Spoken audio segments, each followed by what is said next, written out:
जयपुर नाम के गांव में एक किसान जिसका नाम रोहन था रहता था। काम करने के बाद रोहन जंगल से जाता था। एक दिन जाते समय उसे प्यास लगी और वो जंगल वाली नदी से पानी पीने लगा।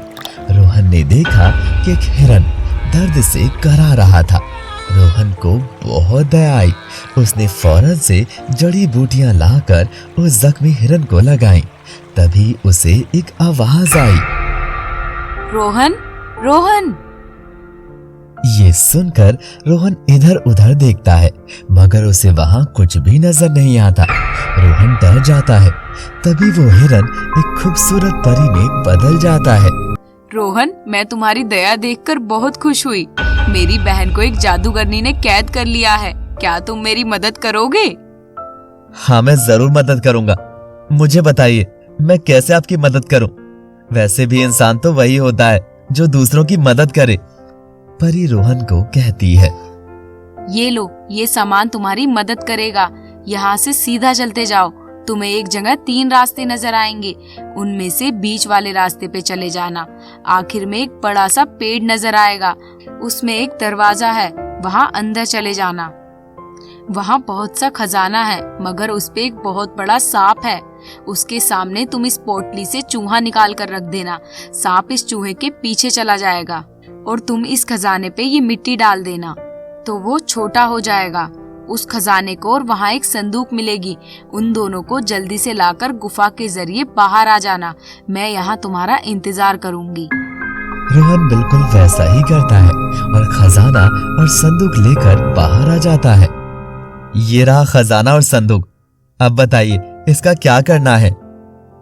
रोहन, ये खजाना और पेटी अब तुम्हारी है। अब इस पेटी को खोलो। रोहन ने पेटी को खोला तो उसमें 2 पत्थर थे।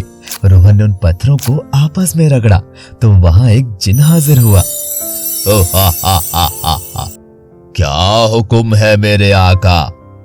रोहन ने उसे परियों को आजाद करवाने को कहा।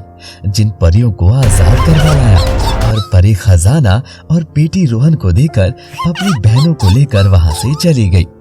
रोहन ने सारा खजाना एक जगह पर जमीन में दफन कर दिया।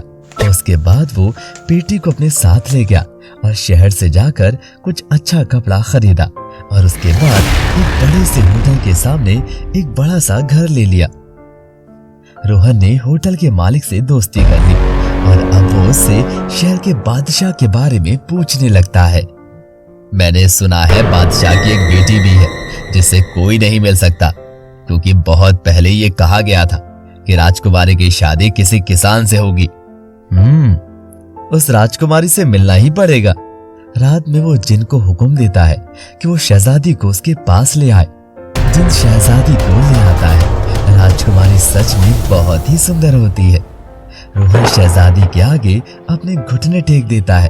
अगली सुबह, पिताजी, कल मैंने सपने में देखा कि एक जिन मुझे एक किसान के पास ले गया था और उसने मेरे आगे घुटने टेके। मैं उससे शादी करना चाहती हूँ। ये सुनकर बादशाह और रानी परेशान हो जाते हैं क्योंकि वही होने लगा था जो बताया गया था। रात में बादशाह एक दासी को राजकुमारी के कमरे में राजकुमारी की हिफाजत पे लगा देता है। रात में रोहन फिर से जिन को भेजता है और वो राजकुमारी को ले आता है। दासी भी जिन का पीछा करती है और वो घर देख लेती है मगर वो उसके अंदर नहीं जा सकती थी, इसीलिए वो उस घर के बाहर एक निशान लगा देती है।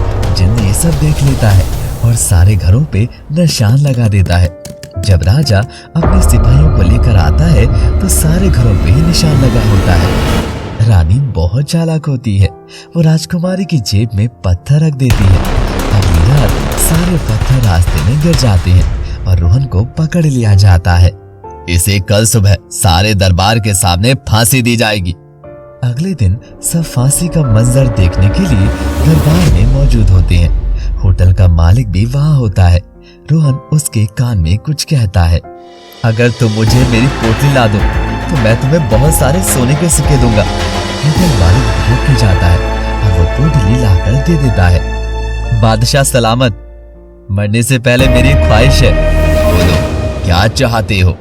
मैं अपनी पेटी से एक बार चिलम पीना चाहता हूँ। उसे इजाजत दी जाती है।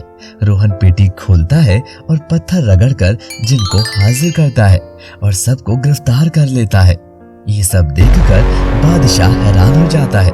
वो समझ जाता है कि रोहन कोई मामूली किसान नहीं और वो राजकुमारी की शादी उससे कर देता है और इस तरह वो नया बादशाह बन जाता है।